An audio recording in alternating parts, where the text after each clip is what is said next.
Hello humans, Master Dinnerflex here, bringing you the low quality content you deserve.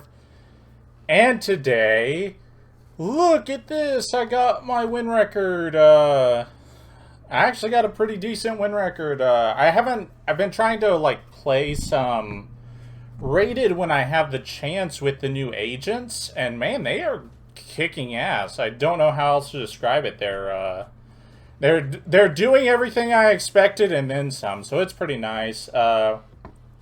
Also been keeping an eye on its topping results. It's got a regional invite, which isn't really a top, but then a WCQ thing, so that's pretty cool. But regardless of that, that's not what this video is about, because I am stalling.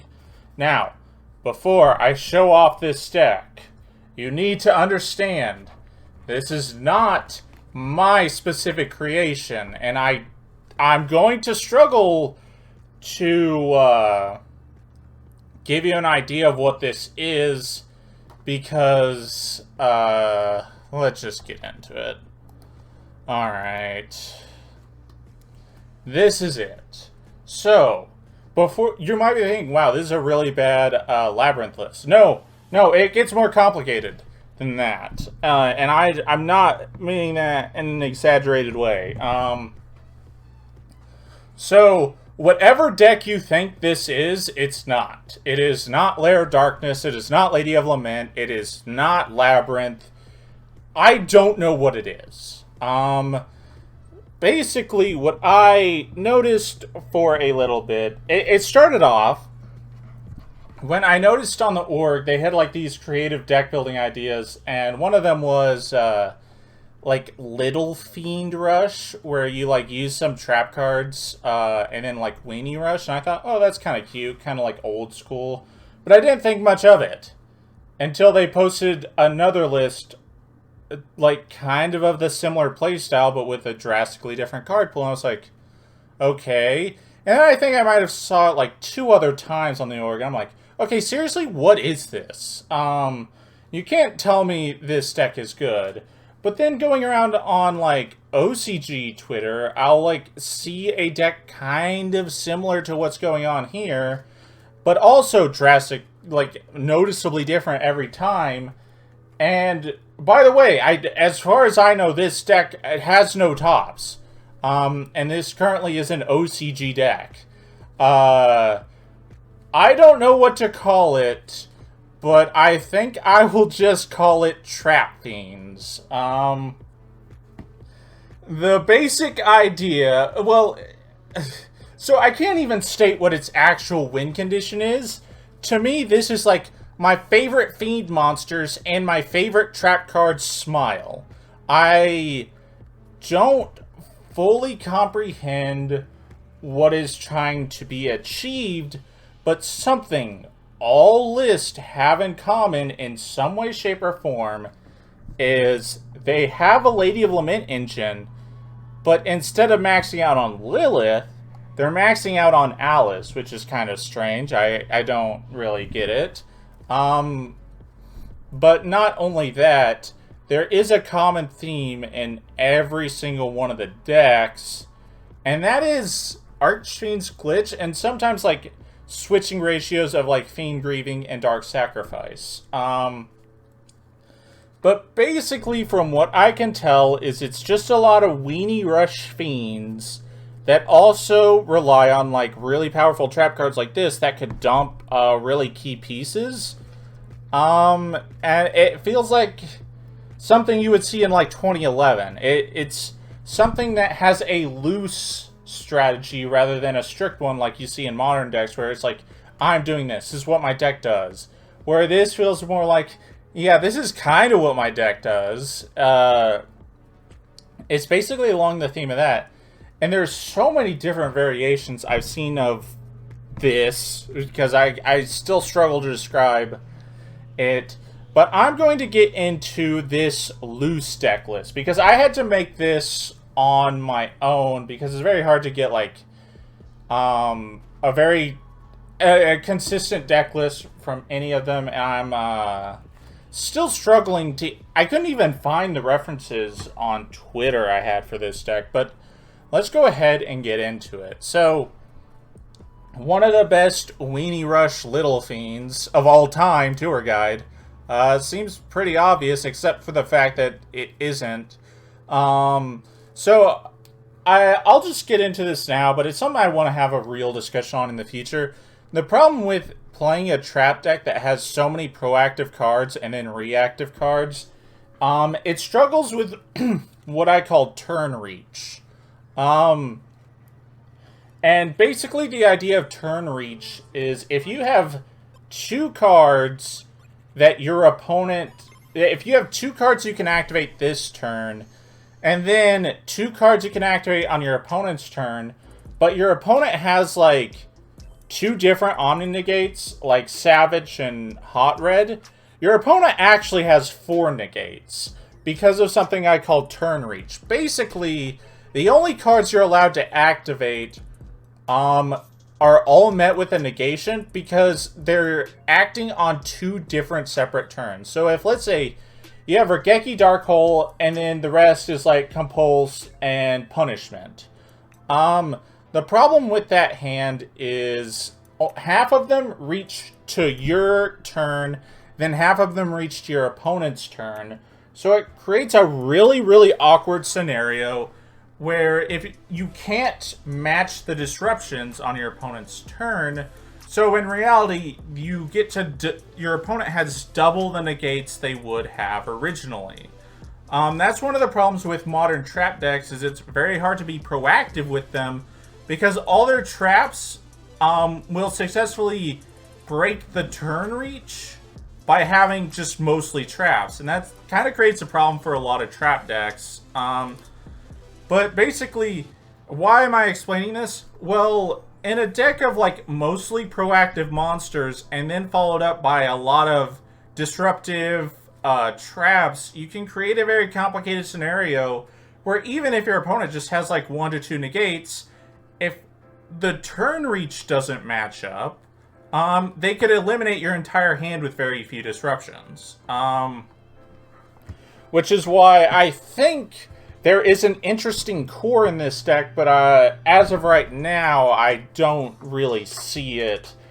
But that's like one of the flaws of Tour Guide specifically in this deck. But even though it's so proactive, I'm not gonna lie, Tour Guide is still like a house when it's like a bomb summon.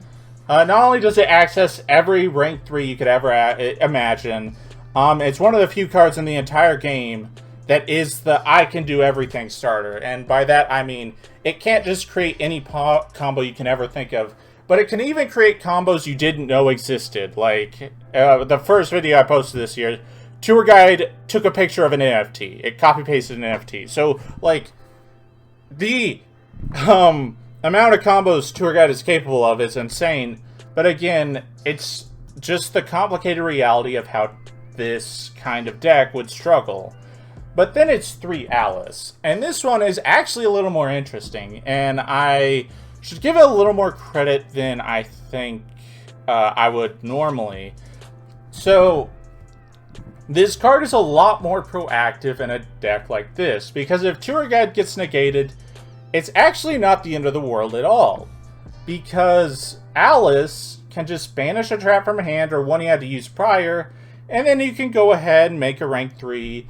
And you could even, going second, once you imperm them, banish the imperm, special this, crash it into something, and then get the Lady of Lament you actually won, which could be Lilith or Loris. So this one's actually pretty cool. Instead of like maxing out on Lilith, maxing out on this, because this is always going to get Lilith. So this is actually kind of an interesting idea.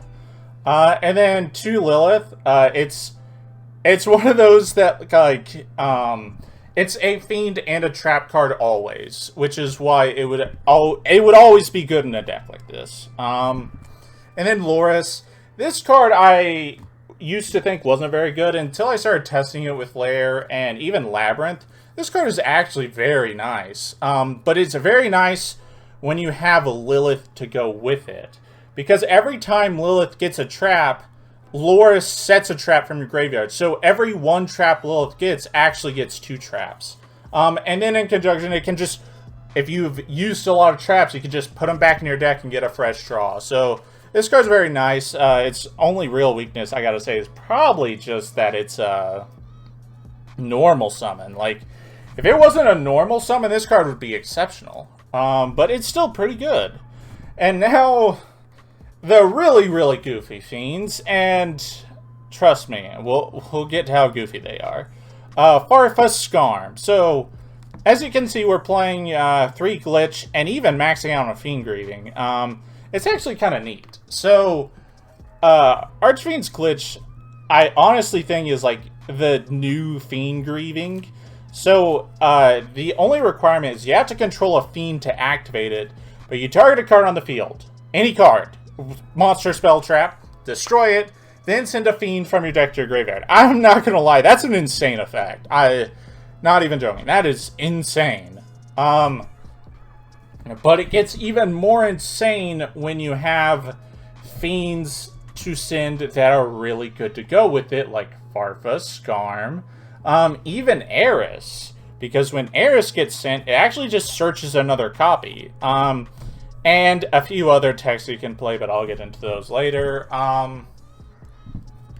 It's really cool, but, and Fiend Grieving kind of does the same thing, except it's a little worse at doing it, but you don't need to control a Fiend. So, Glitch can, like, it can pop a monster, and then when it sends a Farfa, it takes another monster off the board, so it can be a very damaging disruption.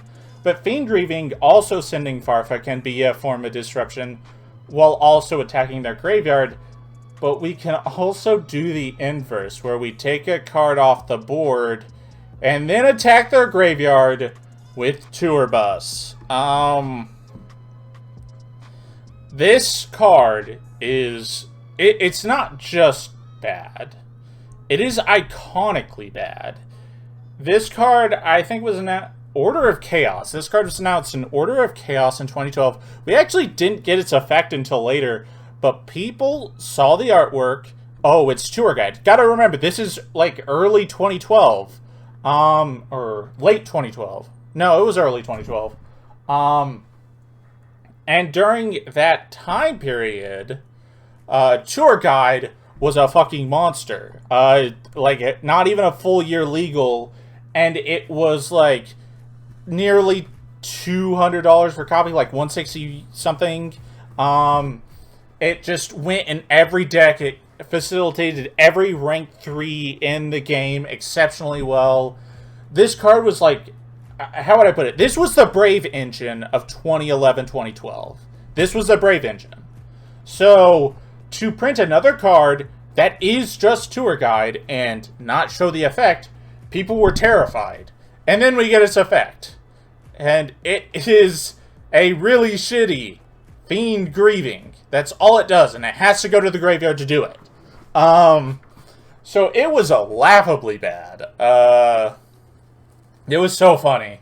But, so now that you know it's iconically bad, you can understand why this is so weird that it's in the deck list. And to be fair, this card sucks. But there are a lot of interactions that are pretty neat with this card in this deck specifically because of its specific playstyle. Yeah, it's neat. So, when it's into the graveyard, target one monster in either player's graveyard except Tour Bus, shuffle it into the deck. That's mandatory, so you can't even make it miss timing. I will say, I might have replays for this deck, and one of them might or might not have my opponent activate Called by the Grave on Tour Bus because it mattered. Which is beyond funny. But, just to name a few interactions, it will come up with the next card, but like I said, it can turn Glitch into both Glitch and Fiend Grieving, which is neat. It can make a double Fiend Grieving. Just a lot of cool interactions. And the final one, it being searchable with Alice because it's at that 2000 stat line is very relevant to the next card we're going to get into. And that is Labyrinth Shandara, or I probably pronounced that wrong, but Quick effect, you can send it from your hand or field and discard one other card, set a Labyrinth spell or trap directly from your hand or deck. From deck, if you're setting it from hand, get help. And then when a trap takes a monster off the board, you can add it from your graveyard to your hand. So what's so neat about this card? So not only does it tutor out probably the most broken card in this deck, Labyrinth, but more importantly, since you can quick discard it, you can actually turn this card into a kind of hand trap with cards like Tourbus and Farfa, and even in some cases like Skarm to get like a double search with its effect. And that's why Alice being able to search Tourbus can matter sometimes. So on your opponent's turn, if you have everything you need and your opponent starts playing, you can toss this in Farfa, get a trap for the follow-up, and then Farfa away their thing. Or Tourbus it away, and you get to resolve both a search and pseudo DD Crow, which is kind of neat. So this card's pretty cool. Some of the earliest Labyrinth builds in the OCG were like maxing out on the discards and Backjack to turn like them and Backjack into a hand trap. And this hand trap's effect was whatever trap is on the top 3 of your deck is now the trap you're resolving on your opponent's turn, even though you haven't got to play yet. So it was really cool. But the problem with that theory, just so you know, is that that only works in a format with Max C, because if you're actually relying on just randomly drawing one of the discards and Backjack and you're opening 5 cards, that is a mistake. But regardless of that, this card's very good for that kind of idea. And this card itself is searchable with Skarm, which means during the end phase, you can resolve it to get like one of the traps. So that's pretty cool. And then Servant Arene... I'm not missing that. Okay, so this is like the only thing, like, this isn't really a Labyrinth deck. This is a like decently sized Labyrinth engine. That's not the core of what this kind of deck specifically is. And because of that, we're not playing the green one, but the pink one, because the pink one can access any other engine in your deck, whereas the green one can only get you more of the Labyrinth cards. And as I've said, like, I think I said this before, but like, the Labyrinth cards themselves need multiple cards to create any form of disruption. So it can be very awkward to actually just clump up a bunch of lab cards and not be able to do anything. So that's why I like avoided green. But like pink, well, it's an exceptionally fragile card. It's an exceptionally powerful card as well, because there's a lot of starters very similar to this. So even if they hit it with a hand trap, you can usually catch it around with a different one. So that's pretty cool. And Labyrinth, the field spell. This is like one of the only cards I would say, however you go about building this deck, this is a card you want to have in it. Not just, and it has nothing to do with its like bonus Labyrinth effect. It actually has everything to do with its revival effect. Anytime you activate a non-Labyrinth normal trap, you just get to take a Fiend from your hand or graveyard and special summon it. Now this is very cool with Archfiend's Glitch and Fiend Grieving, and even Dark Sacrifice, because it pretty much means the effect of these cards is not only their first effect, but then it's special a Fiend from deck. So that's kind of insane. It's a very powerful card, and it lets you stay in the game a lot longer than you would expect. And then this, I haven't seen, I think, in any of those strange deck lists, but it's Ties of the Brethren. It feels like a perfect place for this deck, not only because you're maxing out on Alice, so even if they even if your tour guide resolves and you make your extra deck play, but then you can summon an Alice and get a Ties play, and that seems pretty good. And even if you open Alice Trap, you can Ties, bring out Lilith, another thing. And then when you tribute to Alice, you can search Loris and actually normal summon it, because you haven't normal summoned yet. So this seems like pretty good. And then Glitch and Grieving, I already explained. Compulse, Imperm, Welcome Labyrinth. It all seems pretty obvious. And then Ice Dragon's Prison. There's probably a better trap to play than this. Maybe Punishment, but this extra deck is actually utilized a lot more than you would expect, so I'm not sure. And then the side deck isn't real. It is more complicated explanations of this deck, and that is Labyrinth Archfiend, is searchable with Eris if you send it with Glitch, and it's basically the worst multi-faker you have ever read. So when you activate a trap, you can special summon it from your hand, and when it's special summoned that way, you can set a normal trap from your deck that mentions battling. Oh god. I think this card is terrible in the Labyrinth deck. It is so bad. But basically, it's just a big old beater. It gets bigger each time you have normal traps in your grave. That still doesn't matter that much. But if you're ever gonna set a trap off of it, don't get goofy. Just set Jelly Cannon. It's the best one because if you're activating it on your opponent's turn, it means you can't activate it yet until you go back into your turn. So why the fuck would you ever set Mirror Force? But Jelly Cannon at least has the benefit of you can be the one attacking to use this effect. And the Labyrinth one is really bad to draw on its own. You never want to draw it. You only want to search it. Whereas Jelly Cannon, even if you draw it, it's not the worst thing ever in existence because it is just like a better D-Prison, I guess, but like it's still not great. And this entire card just doesn't do much of anything. Another approach you could go, my favorite, Lair of Darkness, because you are on Ladies of Lament. But I will say you definitely won't have as much reliable access to using this effect as you would in like a regular Lair of Darkness deck. So yeah, and then ties to search hand traps was saying, and you've seen me do that before in Lair. It's probably an option in this deck is to backtrack Fiend that has the word normal trap in it, so I guess it goes in this deck. And my favorite Fiends and traps, Smile, and then Dark Sacrifice. Yeah. Yeah. Dark Sacrifice is pretty neat in this deck, like I said, with the field spell, and it has that same kind of application with Fiend Grieving and Glitch, where if you have the field up, it just summons level 3 Fiend from deck, so that's pretty cool. Then the extra deck, I think you are familiar with these. The DD Engine, you're playing level 3 Fiends, so it's easy access. Yeah, all these you probably know why, except Shadow Lich is a weird one. But basically, if you ever played Big BA back in the day, one of the ways it would create unique disruptions was by just having a card that quick detached on the opponent's turn. So, I think Anganeer is the one they played during that time, and it pretty much made a monster immune to destruction for that turn. But the actual important effect is it just detached Farfa to go ahead and to just use it as a disruption while also protecting your stuff.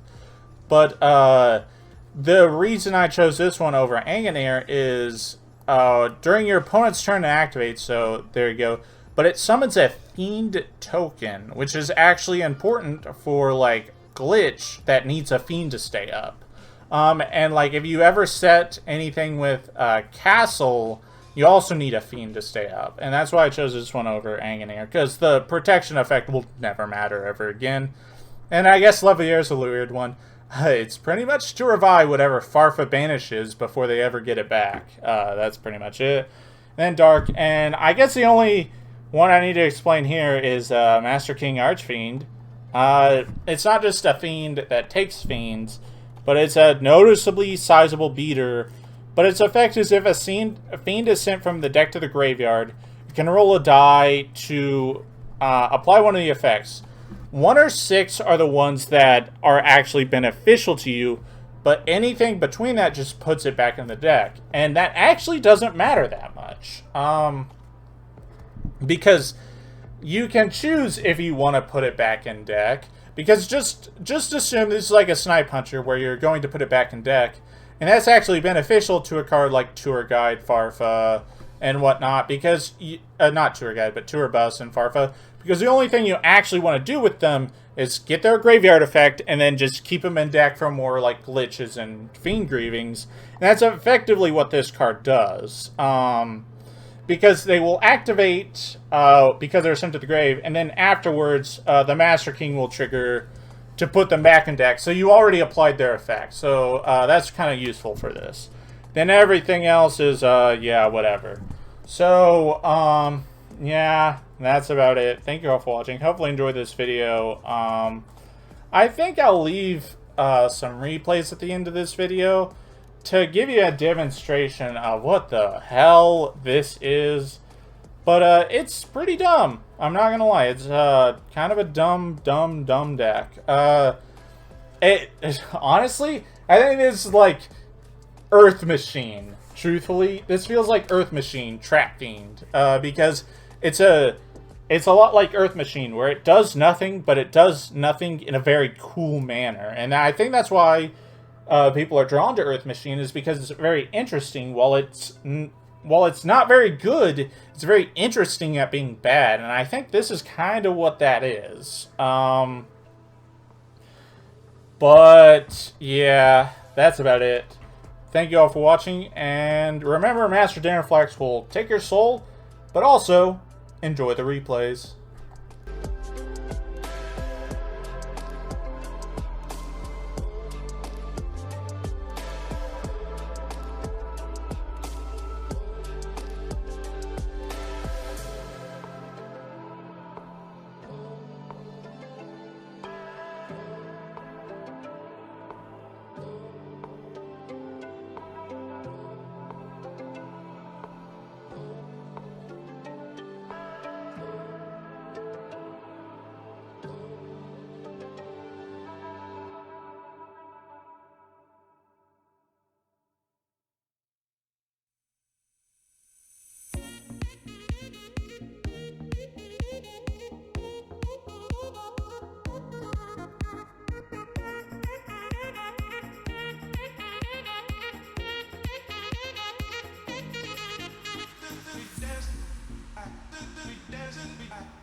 Dancing,